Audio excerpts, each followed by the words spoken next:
নমস্কাৰ, পুনৰ এটি মোৰ মিনি ভিডিঅ'লৈ আপোনালোক সকলোকে স্বাগতম জনাইছোঁ। আশা কৰোঁ আপোনালোকে ভালে আছে। মোৰো ভাল। আজি হৈছে কাতি বিহু আৰু ভিডিঅ'টো মই দেৰিকৈ যাব দেই।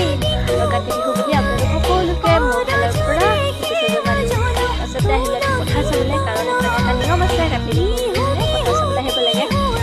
আমাৰ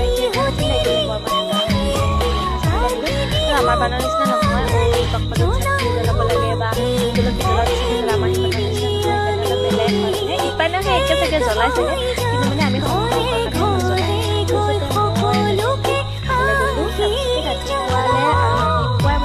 তেতিয়া গম পালো যে আমাৰ পদূলিদি মানে ডাঙৰীয়া আহিব, তাৰ কাৰণে আছিলে। আহিলো আৰু আহি কিনে বহুত মানুহ হ'লে মানে ওলাই থৈ দিছে।